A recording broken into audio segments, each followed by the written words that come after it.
안녕하세요. 온갖 것들에 대한 통찰을 파는 고얀식당입니다. 하이. 최근에 더 인플루언서라는 넷플릭스 예능이 아주 화제는 아니고 약간의 화제입니다. 저도 아내랑 3화 정도까지 보다가 재미없어서 도중 하차를 했습니다. 더 인플루언서는 여러 가지 SNS 플랫폼에서 이제 인플루언서, 팔로워가 많거나 영향력이 있는 사람들을 모아다가 그들의 능력을 보여줄 수 있는 것들로 게임을 하는 거예요. 근데 거기 나온 플랫폼이 아프리카, 유튜브, 틱톡이었어요. 여기서 가장 팔로워가 많았던 사람들은 틱톡이에요. 막 2,800만, 뭐 1,000만 팔로워가 이래. 근데 문제는 뭐였냐면 몰라요. 심지어 인플루언서를 보는 사람들조차도 제가 왜 2,800만이야? 뭐야? 하고 거기 나온 유튜버들이나 뭐 개인 방송하는 사람들도 몰라, 그 사람들을. 그리고 이제 유튜버들이 은연중에 무시를 합니다. 틱톡이 크리에이터인가? 틱톡도 뭘 만드는 애들인가? 라는 생각을 해요. 숏폼에 대해서. 거기에 대해서 이제 틱톡 인플루언서들은 되게 반발을 하죠. 숏폼 크리에이터들이랑 유튜브 크리에이터들이랑 약간 기싸움 하는 장면이 또 숏폼으로 올라왔어요. 거기 댓글을 보니까 댓글 내용이 많은 사람들이 틱톡이 크리에이터인가? 라고 생각을 하고 있더라고요. 그래서 저도 이거에 대해 얘기를 해보면 좀 재밌겠다 싶어서 생각을 해봅니다. 틱톡 크리에이터는 크리에이터일까요? 크리에이터는 혼자 컨텐츠를 만들어내는 사람인 거죠. 인플루언서는 당연히 맞죠. 팔로워가 높으니까. 근데 이들은 크리에이터인가? 컨텐츠를 만들어내고 있는가에 대한 질문이죠. 그럼 본질적으로 들어가면 그들이 만들어내고 있는 것은 컨텐츠인가? 틱톡으로 만들어내는 것도 컨텐츠죠. 숏폼이라는 컨텐츠인 거예요. 그럼 이 정의로 간다면 우리가 틱톡 하는 사람들이 크리에이터라는 것에 대한 아무런 이질감이 없어야 돼요. 틱톡도 크리에이터지. 근데 왜 우리가 머릿속 인식 속에서 유튜버랑 숏폼을 전문으로 하는 사람들이랑을 왜 나눠서 보게 될까? 저는 숏폼도 통으로 묶어서는 안 된다고 생각을 해요. 숏폼 안에서도 그 숏폼을 되게 창의적으로 이용하는 사람들이 있어요. 님몰캐시님은 되게 고평가입니다. 이 사람은 숏폼을 위해 태어난 천재 같아요. 정말 말도 안 되는 구조와 열받게 하는 패러디와 여러 히트를 다 만들어낸 사람이에요. 이 사람은 크리에이터라고 충분히 볼 수 있어요. 이거에 대해서도 동의하는 분들이 많을 거예요. 님몰캐시 크리에이터지. 그러면 숏폼을 만들어내는데 그들의 컨텐츠가 뭐 챌린지라거나 아니면 뭐 패션? 아니면 춤추는 영상? 이런 걸로 되게 높은 팔로워를 얻게 된 사람들, 이 사람들이 크리에이터라고 불리는 것들에 대해서 왜 우리가 어색함을 느끼는가? 어떤 문화 컨텐츠든 담론을 형성해야 사람들이 그것에 대해서 고평가를 해요. 어떠한 주제에 대해서 논의점을 발생시켜야 돼요. 근데 이게 굳이 엄청나게 심각한 내용인 게 아니라 어떤 가벼운 내용이더라도 논의점을 발생시키면 그거는 문화 컨텐츠로서의 그 무게감이 있는 거예요.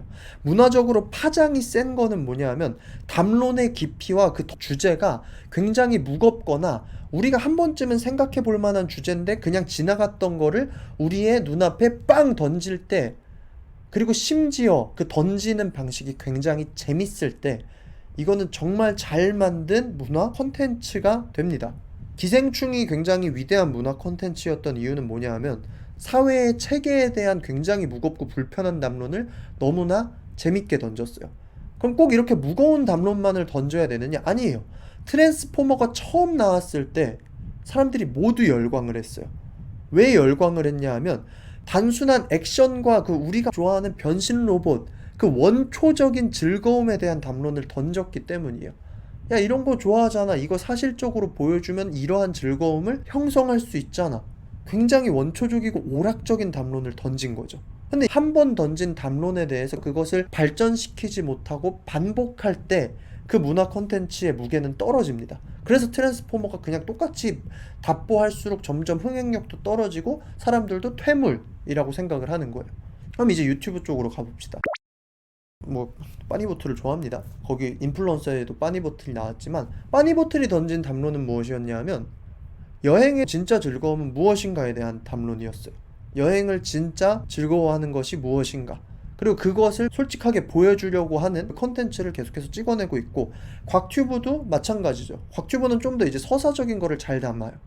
캡틴 따거, 이 사람은 중국말을 너무 잘하기 때문에 진짜 중국인들과의 대화, 우리가 중국에 대해서 막연히 생각하는 것이 많잖아요. 부정적인 인식이든 긍정적인 인식이든 그거의 속내를 보여주는, 담론을 형성하고 있는 거죠. 모든 문화적 콘텐츠는 담론을 형성합니다. 얕든 깊든. 그리고 그 얕고 깊음에 따라서 문화적 콘텐츠가 대중들에게 받아들여지는 영향력이 달라져요. 쇼폼의 자체에 대해서는 전 되게 부정적이에요. 쇼폼은 너무 자극적이고 사실상 눈으로 먹는 가깝다고 생각을 합니다. 근데 그럼에도 불구하고 쇼폼이라는 폼이 이미 삶 속에 들어왔기 때문에, 이미 들어온 건 사라질 수 없거든요. 이 안에서도 긍정적인 깊은 담론을 형성하는 사람들과 그냥 자극적으로 사용하는 사람들이 나뉘게 되는데, 틱톡이나 이런 것들을 보면 창의성이나 그들만의 뭐 신념이나 이런 것들보다는 그냥 예쁜 사람이 춤을 추고 예쁜 장면을 보여주는 거, 이제 거기에 대한 이제 뭐 카메라 구도적인 거나 미학적인 담론이 담길 수는 있겠지만, 저 컨텐츠로서의 깊이보다는 그냥 지나가다 오 신기하다, 따라서 우리는 무의식적으로 쇼폼 크리에이터가 크리에이터야? 라는 생각을 하게 되는 거예요. 왜냐면 그들이 던져주는 담론의 깊이가 너무나 얕기 때문에 그거를 문화적 컨텐츠다라는 인식을 못 하거든.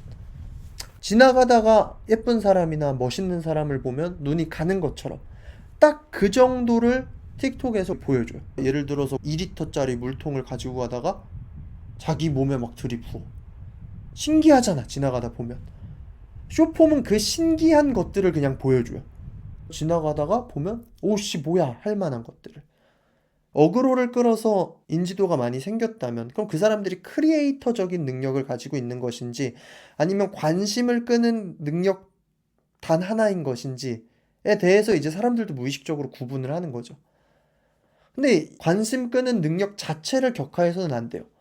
관심을 끄는 것 자체가 마케팅적인 요소고, 솔직히 자본주의 사회 속에서 관심을 끄는 것 자체가 전부일 경우도 굉장히 많기 때문에, 그러니까 이 사람들의 성격은 문화 컨텐츠를 만들어내는 제작자적 성격보다는 수많은 사람들의 이목을 끌어내는 마케팅적인 성격이 훨씬 큰 거예요. 그리고 틱톡으로 실제로 돈을 버는 것도 그 틱톡 자체의 컨텐츠를 팔아서 돈을 버는 게 아니라 틱톡으로 내가 유명해져서 광고를 하는, 내 자체가 이제 광고판이 되는 거지, 인플루언서로서. 그런 차이가 있다고 생각을 합니다.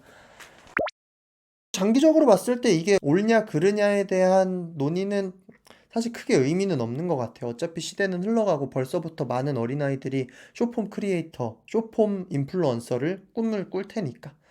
근데 다만 한 가지 좀, 이건 꼰대로서 그냥 걱정되는 거는, 수많은 사람들이 쇼폼 크리에이터로서의 꿈을 꿨을 때, 그리고 어떻게든 주목만 끌면 된다. 그 주목을 끄는 방식이 긍정적이든 부정적이든 담론의 깊이가 깊든 얕든, 아니 얕아도 아무 상관없고 자극적이기만 하고 어떻게든 유명해질 수만 있다면 부자가 되고, 부자가 될 수 있다면 잘 살 수 있다, 이 구조가 전체적인 공감대를 얻은 사회가 된다면, 그럼 그 사회는 사실 진보하진 못하겠죠.